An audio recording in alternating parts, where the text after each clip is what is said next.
Good evening, and thank you for joining me for another Boring Books for Bedtime.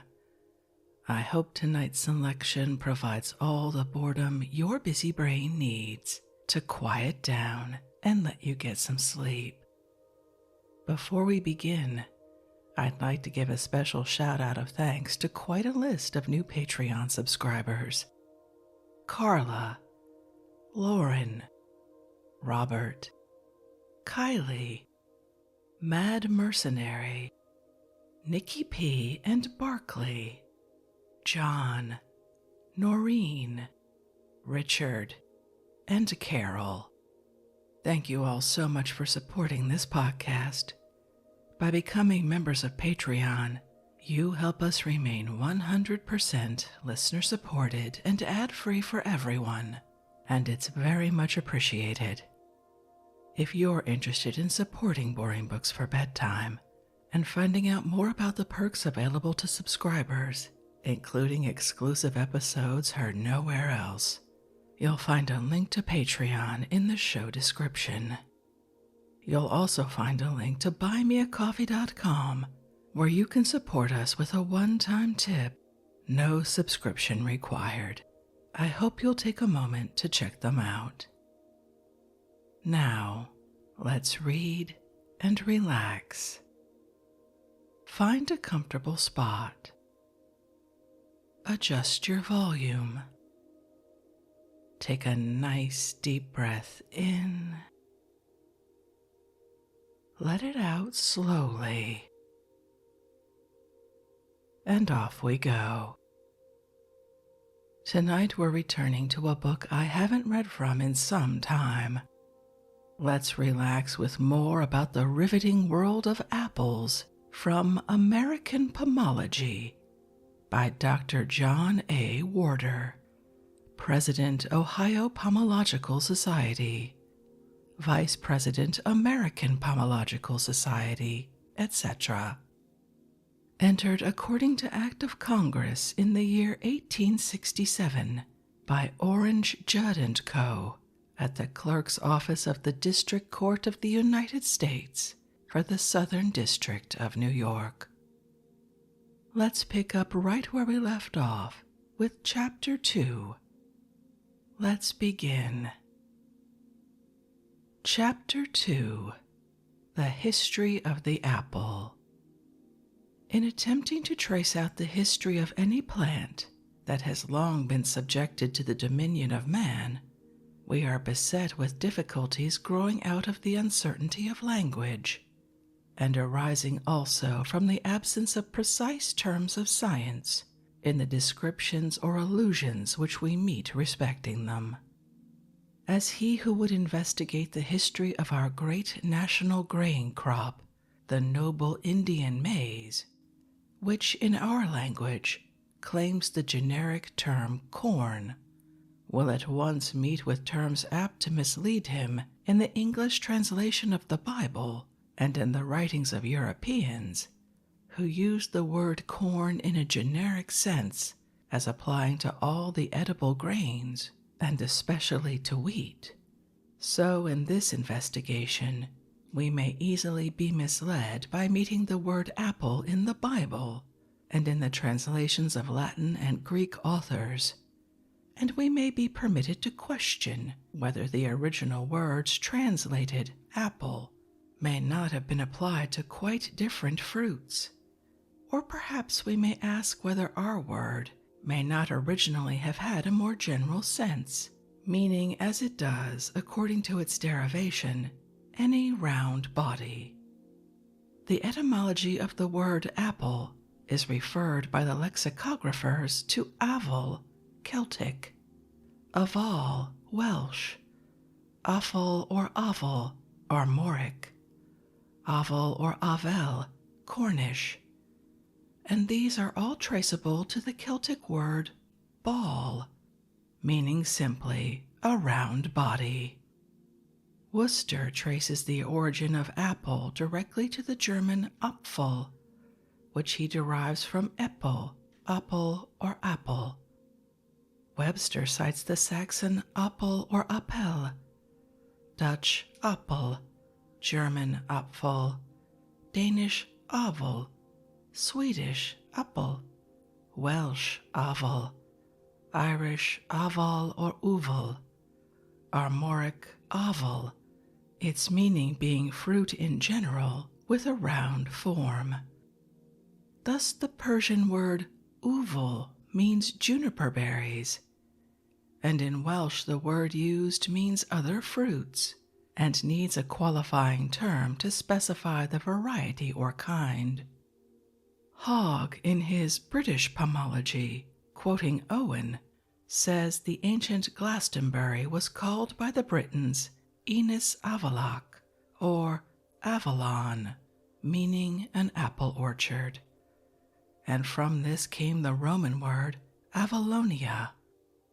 From this he infers that the apple was known to the Britons before the advent of the Romans.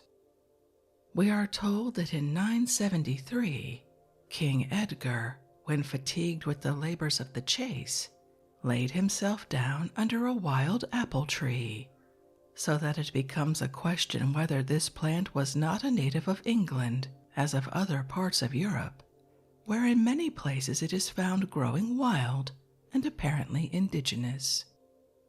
Thornton informs us in his History of Turkey that apples are common in Wallachia, and he cites among the varieties one, the Domniaska, which is perhaps the finest in Europe, both for its size, color, and flavor. It were hard to say what variety this is, and whether it be known to us. The introduction of this word apple in the Bible is attributable to the translators, and some commentators suggest that they have used it in its general sense, and that in the following passages where it occurs, it refers to the citron, orange, or some other subtropical fruit. Stay me with flagons, comfort me with apples. Songs of Solomon 2:5. As the apple tree citron among the trees of the wood, I sat me down under his shadow with great delight, and his fruit was sweet to my taste. Solomon 2:2. I raised thee up under the apple tree. Solomon 8:5. A word fitly spoken is like apples of gold in pictures of silver. Proverbs 25:11. The botanical position of the cultivated apple may be stated as follows. Order Rosaceae, suborder Palmae, or the apple family and genus Pyrrhus. The species under our consideration is the Pyrrhus malus, or apple. It has been introduced into this country from Europe and is now found in a half-wild state, springing up in old fields, hedgerows, and roadsides. But even in such situations, by their eatable fruit and broad foliage, and by the absence of spiny or thorny twigs, the trees generally give evidence of a civilized origin. It is not that the plant has changed any of its true specific characters, but that it has been affected by the meliorating influences of culture, which it has not been able entirely to shake off in its neglected condition. Sometimes, indeed, trees are found in these neglected and out-of-the-way situations, which produce fruits of superior quality, and the sorts have been gladly introduced into our nurseries and orchards. Very early in the history of horticulture, the apple attracted attention by its improvability, showing that it belonged to the class of culture plants. Indeed, it is a very remarkable fact in the study of botany, and the pivot upon which the science and art of horticulture turns, that while there are plants which show no tendency to change from their normal type, even when brought under the highest culture and subjected to every treatment which human ingenuity can suggest, there are others which are prone to variations or sports, even in their natural condition, but more so when they are carefully nursed by the prudent farmer or gardener. These may be called respectively the plants of nature and the plants of culture.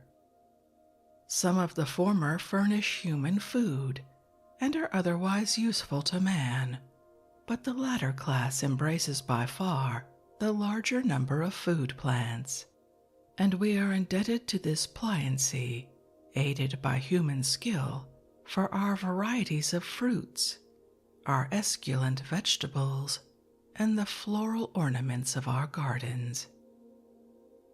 The native country of the apple, though not definitively settled, is generally conceded to be Europe, particularly its southern portions, and perhaps Western Asia. That is, the plant known and designated by botanists as Pyrrhus malis, for there are other and distinct species in America and Asia, which have no claims to having been the source of our favorite orchard fruits.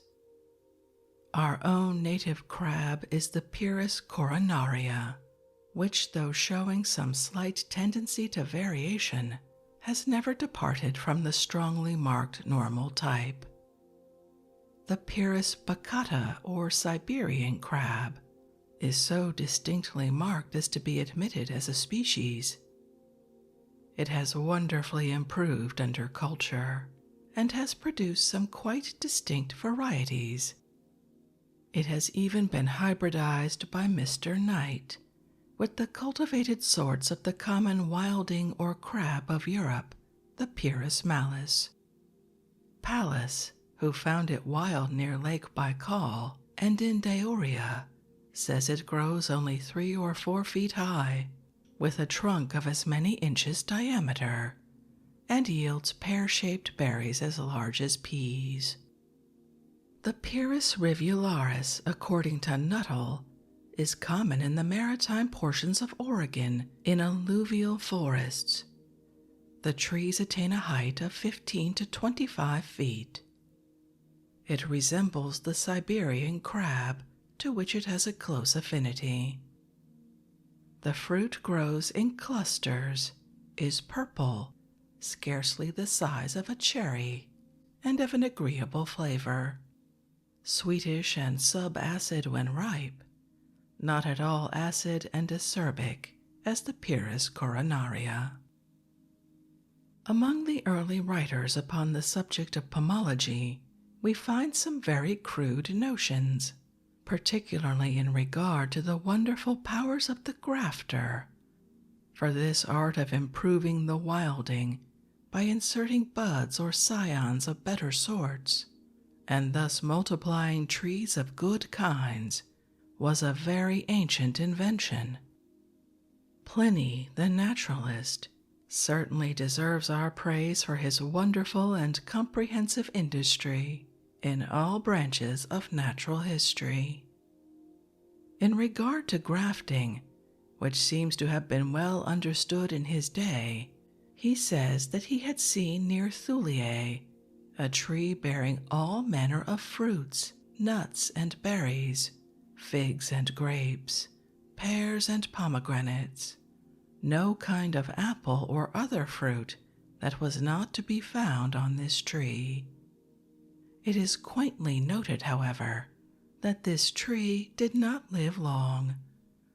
Is it to be wondered that such should have been the case? Now some persons may object to the testimony of this remarkable man, and feel disposed to discredit the statement of what appears so incredible to those who are at all acquainted with the well-known necessity for a congenial stock into which the graft should be inserted. But a more extended knowledge of the subject would explain what Pliny has recorded as a marvel of the art. The same thing has been done in our own times. It is a trick, and one which should very soon be detected nowadays by the merest tyro in horticulture, though it may have escaped the scrutiny of Pliny, whose business it was to note and record the results of his observations, rather than to examine the modus of the experiment.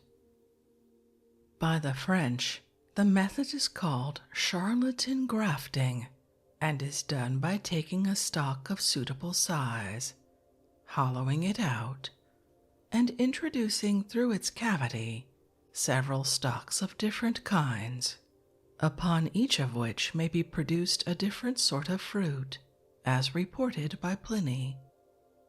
The needed affinity of the scion and stalk, and the possible range that may be successfully taken in this mode of propagation, with the whole consideration of the influence of the stalk upon the graft, will be more fully discussed in another chapter.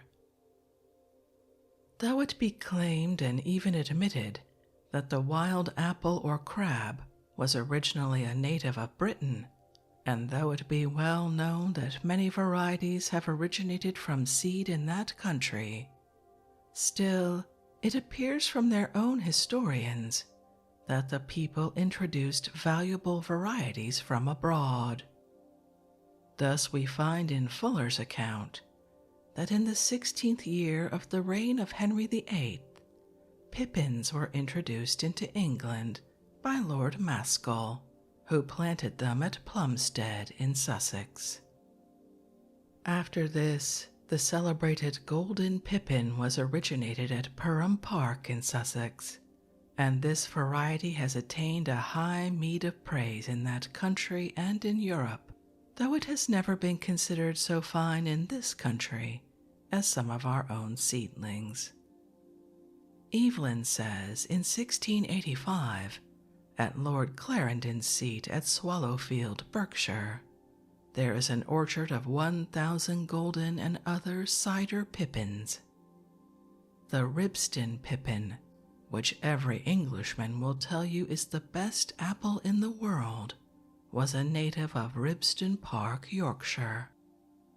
Hargrave says, this place is remarkable for the produce of a delicious apple called the Ribston Park pippin. The original tree was raised from a pippin brought from France. This apple is well known in this country, but not a favorite. At a later period, 1597, John Gerard issued in an extensive folio his History of Plants, in which he mentions 7 kinds of pippins. The following is given as a sample of the Pomology of that day. The fruit of apples do differ in greatness, form, color, and taste, some covered with red skin, others yellow or green, varying infinitely according to soil and climate. Some very great, some very little, and many of middle sort. Some are sweet of taste, or something sour. Most be of middle taste between sweet and sour, the which to distinguish I think it impossible. Notwithstanding I hear of one who intendeth to write a peculiar volume of apples and the use of them. He further says, the tame and grafted apple trees are planted and set in gardens and orchards, made for that purpose. They delight to grow in good fertile grounds.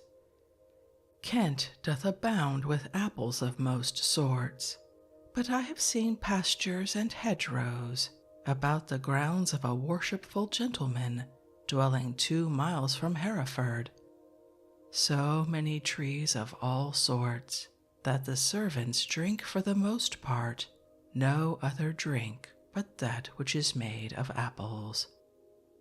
Like as there be diverse manured apples, so is there sundry wild apples or crabs, not husbanded, that is, not grafted.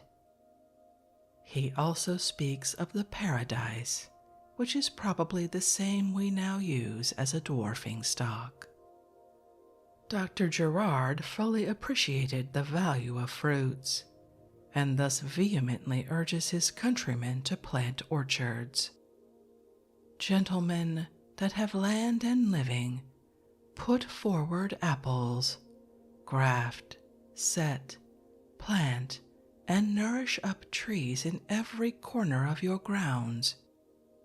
The labor is small, the cost is nothing, the commodity is great. Yourselves shall have plenty. The poor shall have somewhat in time of want to relieve their necessity, and God shall reward your good mind and diligence. The same author gives us a peculiar use of the apple, which may be interesting to some who never before associated pomatum with the products of the orchard. He recommends apples as a cosmetic. There is made an ointment with the pulp of apples, and swine's grease and rose water, which is used to beautify the face and to take away the roughness of the skin. It is called in shops pomatum, of the apples whereof it is made. When speaking of the importance of grafting to increase the number of trees of any good variety, Virgil advises to graft the tender shoot. Thy children's children shall enjoy the fruit. So high an estimate did Pliny have of this fruit, that he asserted that there are apples that have ennobled the countries from whence they came, and many apples have immortalized their first founders and inventors. Our best apples will immortalize their first grafters forever, such as took their names from Manlius, Cestius, Matius, and Claudius. Of the quince apple he says, that came of a quince being grafted upon the apple stalk, which smell like the quince, and were called Appiana after Appius, who was the first that practiced this mode of grafting. Some are so red that they resemble blood, which is caused by their being grafted upon the mulberry stalk. Of all the apples, the one which took its name from Petitius was the most excellent for eating, both on account of its sweetness and its agreeable flavor. Pliny mentions 29 kinds of apples cultivated in Italy about the commencement of the Christian era. Alas for human vanity and apple glory! Where are now these boasted sorts, upon whose merits the immortality of their inventors and first grafters was to depend?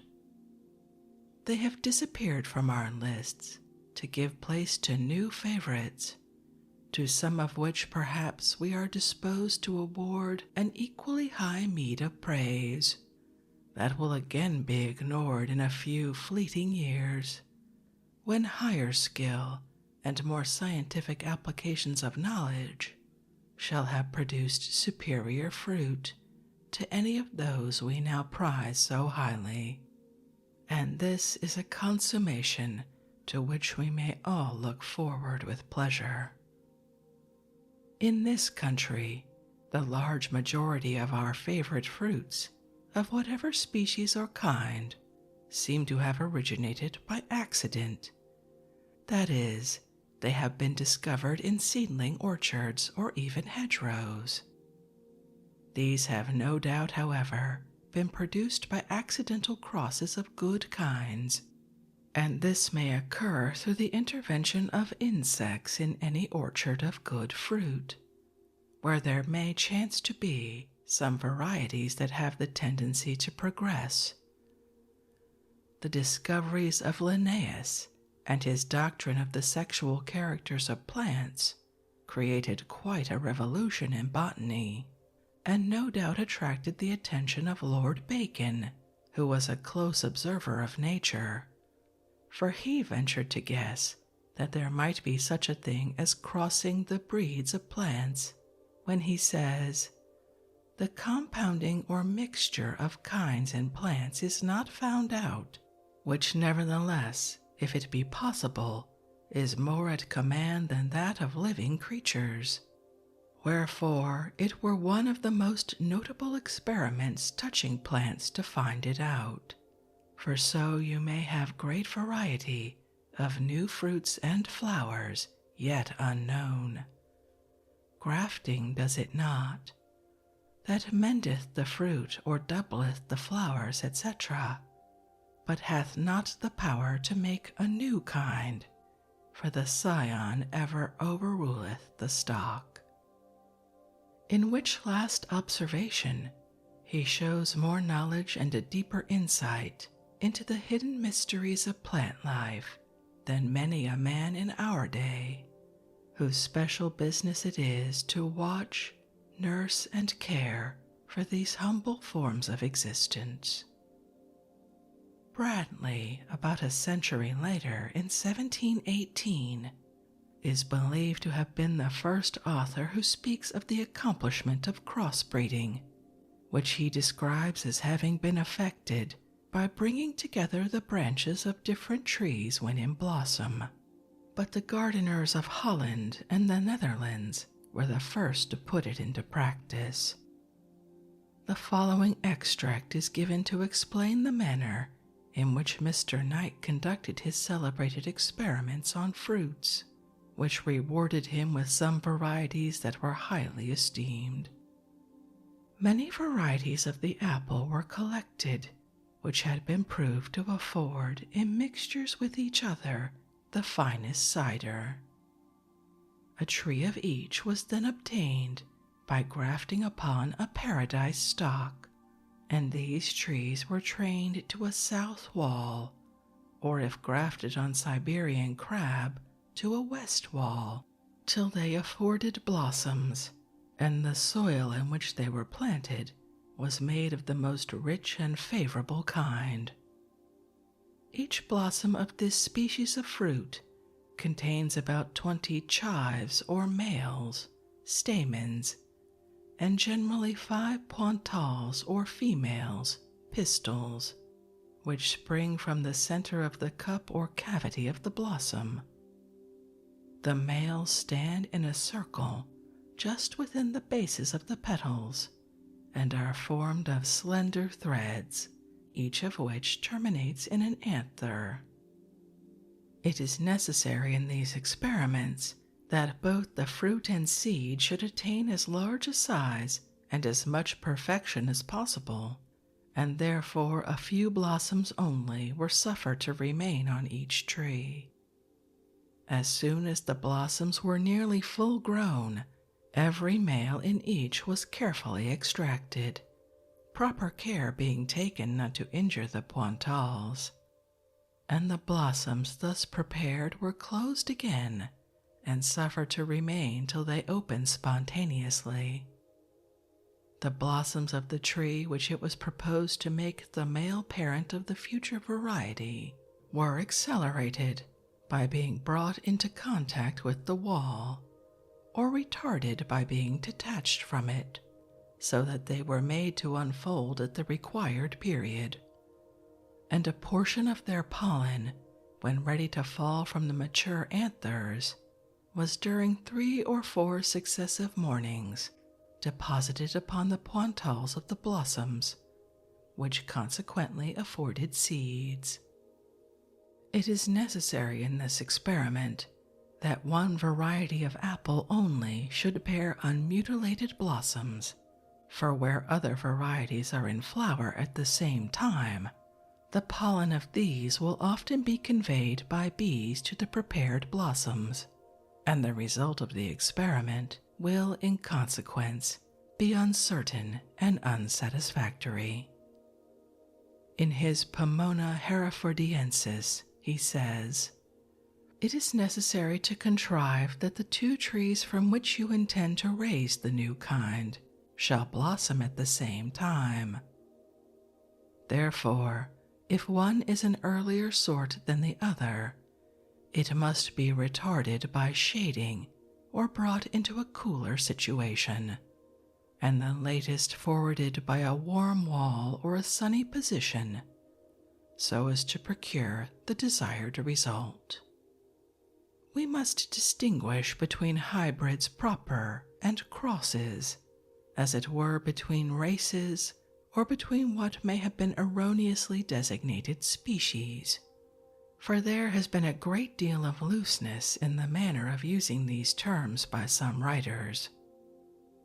A true hybrid is produced only when the pollen of one species has been used to fertilize the ovules of another, and as a general rule, these can only be produced between plants which are very nearly allied, as between species of the same genus. Even such as these, however, cannot always be hybridized, for we have never found a mule or hybrid between the apple and pear, the currant and gooseberry, nor between the raspberry and blackberry, though each of these respectively appear to be very nearly related, and they are all of the order Rosacea. In hybrids there appears to be a mixture of the elements of each, and the characters of the mule or cross will depend upon one or the other which it will more nearly resemble. True hybrids are mules or infertile, and cannot be continued by seed, but must be propagated by cuttings, or layers, or grafting. If not absolutely sterile at first, they become so in the course of the second or third generation. This is proved by several of our flowering plants that have been wonderfully varied by ingenious crossing of different species. But it has been found that the hybrid may be fertilized by pollen taken from one of its parents, and that then the offspring assumes the characters of that parent. Natural hybrids do not often occur, though in dioecious plants this seems to have been the case with willows that present such an intricate puzzle to botanists in their classification, so that it has almost become impossible to say what are the limits and bounds of some of the species.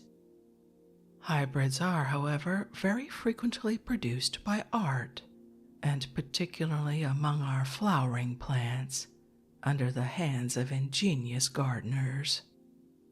Herbert thinks, from his observations, that the flowers and organs of reproduction partake of the characters of the female parent, while the foliage and habit, or the organs of vegetation, resemble the male.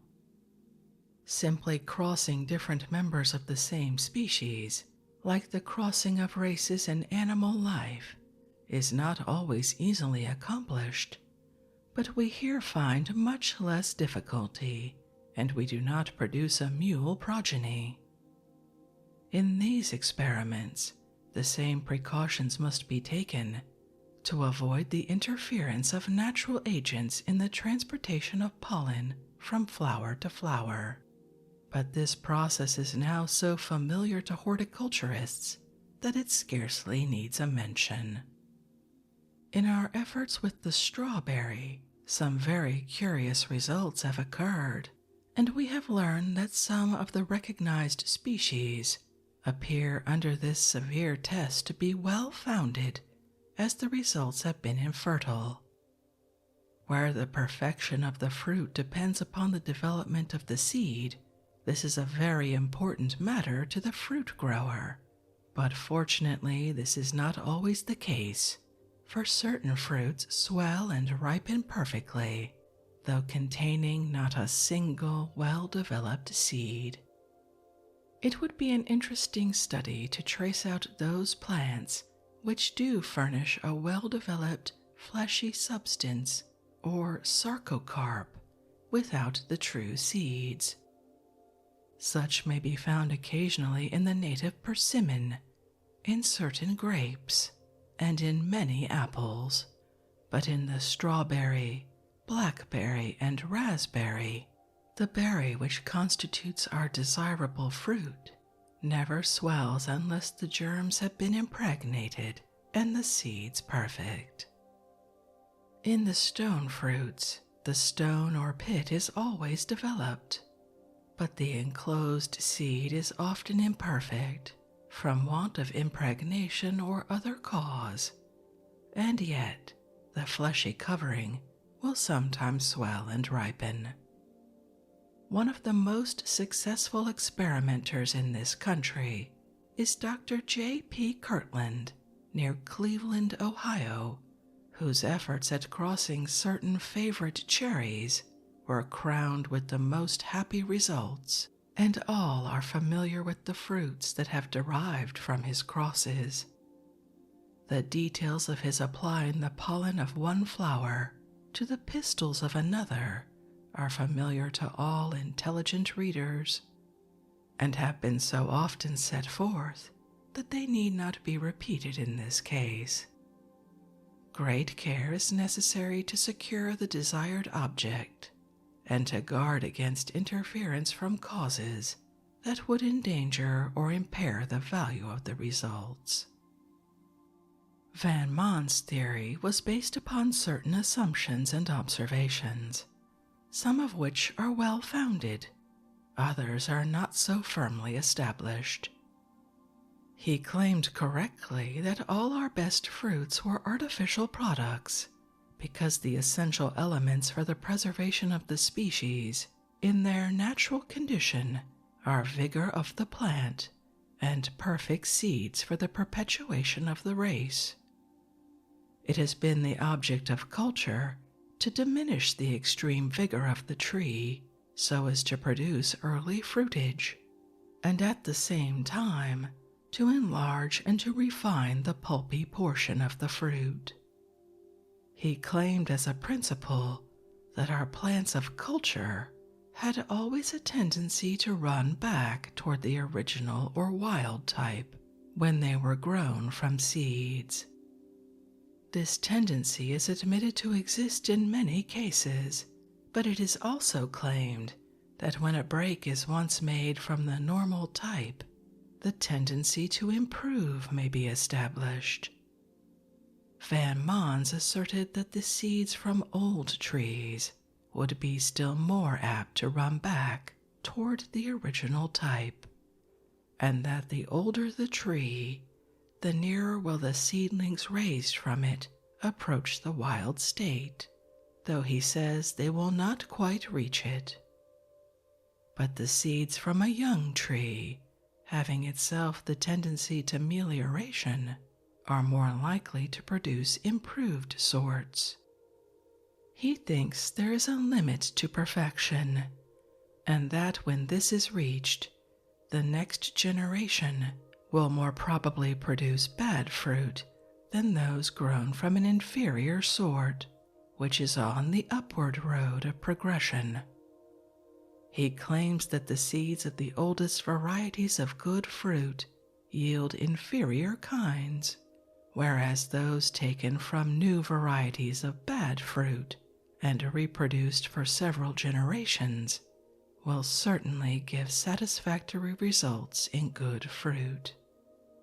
He began with seeds from a young seedling tree, not grafted upon another stock. He cared nothing for the quality of the fruit, but preferred that the variety was showing a tendency to improvement or variation. These were sowed, and from the plants produced, he selected such as appeared to him to have evidence of improvement, it is supposed by their less wild appearance, and transplanted them to stations where they could develop themselves. When they fruited, even if indifferent, if they continued to give evidence of variation, the first seeds were saved and planted and treated in the same way. These came earlier into fruit than the first and showed a greater promise. Successive generations were thus produced to the fourth and fifth. Each came into bearing earlier than its predecessor and produced a greater number of good varieties, and he says that in the fifth generation they were nearly all of great excellence.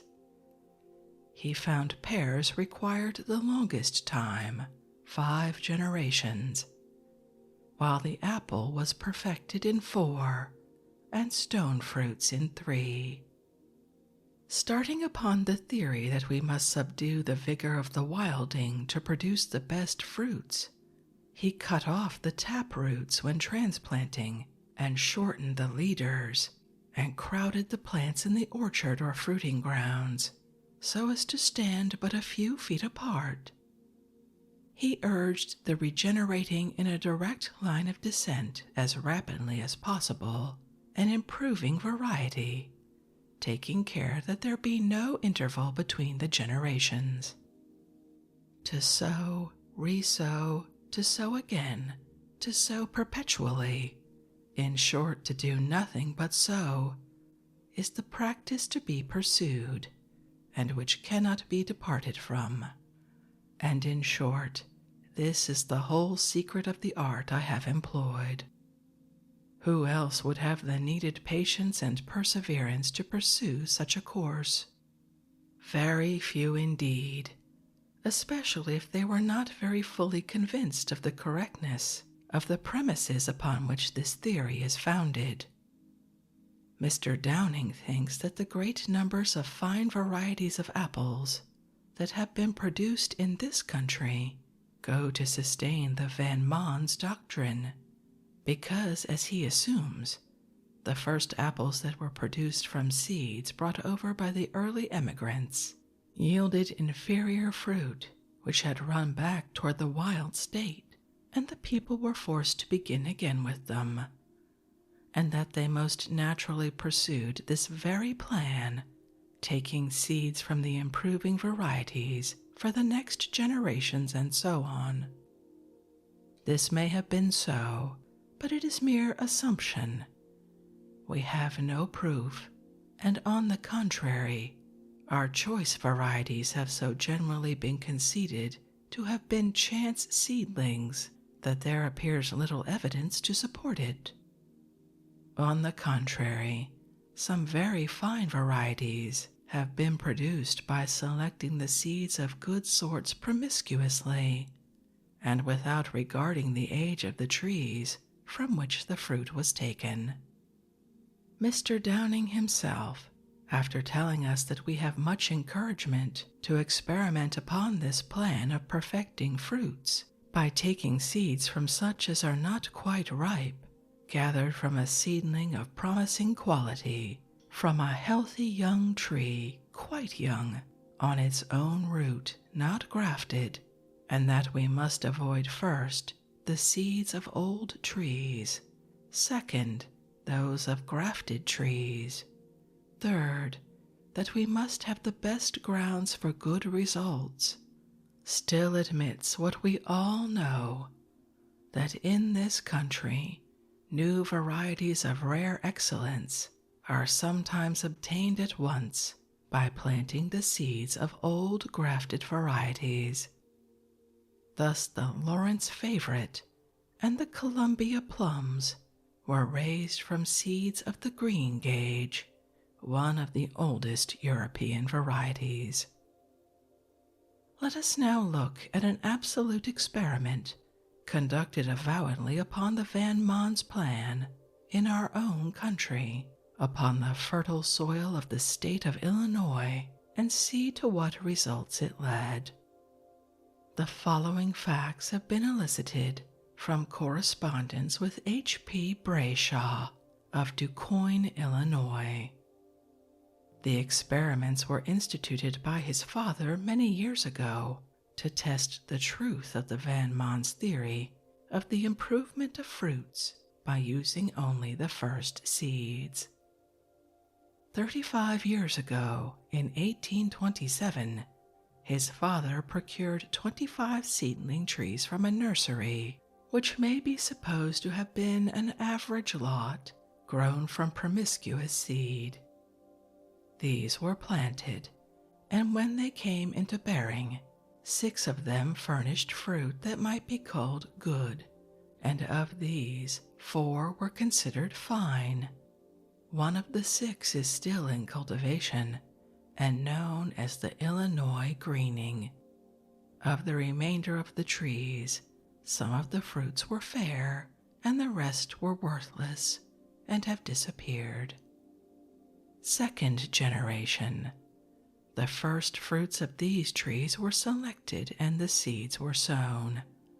Of the resulting crop, some furnished fruit that was good, but they do not appear to have merited much attention. Third generation. From first seeds of the above, 100 trees were produced, some of which were good fruit, and some even fine, while some were very poor. 4 or 5 only merited attention, so that we see a retrogression from the random seedlings, furnishing 25% of good fruit, to only 4 or 5% in the third generation that were worthy of note. Fourth generation. A crop of the first seed was again sown, producing a fourth generation. Of these, many were good culinary fruits, none or very few being of the poorest class of seedlings. None of them, however, were fine enough for the dessert. Fifth generation. This crop of seedlings was destroyed by the cutworms, so that only one tree now remains, but has not yet fruited. But Mr. Brayshaw appears to feel hopeful of the results, and promises to continue the experiment. Crops have also been sown from some of these trees, but a smaller proportion of the seedlings thus produced were good fruits than when the first seeds were used. This Mr. Brayshaw considers confirmatory evidence of the theory, though he appears to feel confidence in the varieties already in use, most of which had almost an accidental origin. He thinks the results would have been more successful had the blossoms been protected from impregnation by other trees, and recommends that those to be experimented with should be planted at a distance from orchards so as to avoid this crossbreeding, and to allow of what is called breeding in and in. If this were done, he feels confident that the seedlings would more nearly resemble the parent, and to a certain extent would manifest the tendency to improvement, and that from the earliest ripened fruits, some earlier varieties would be produced. From those latest ripening, later varieties. From those that were inferior and insipid, poor sorts would spring, and that from the very best and most perfect fruits, we might expect 1 in 1,000, or 0.1% to be better than the parent.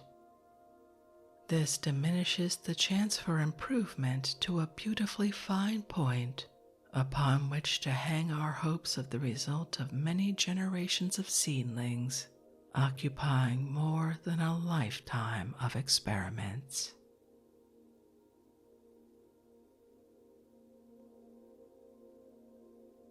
And with that, I think we'll end this evening's reading from American Pomology, in which I learned far more about apples than I ever expected to know in my life. I hope you enjoyed it as well. If you'd like to read this work for yourself, as always, you'll find a link to a free ebook from Project Gutenberg in the show description. If you'd like to connect, suggest a boring book you'd like to hear read, or request more from one we've already started, you can drop me an email via our website, www.boringbookspod.com. It's always a pleasure to hear from you. Thank you so much for joining me for this evening's reading. Until our next boring book, good night.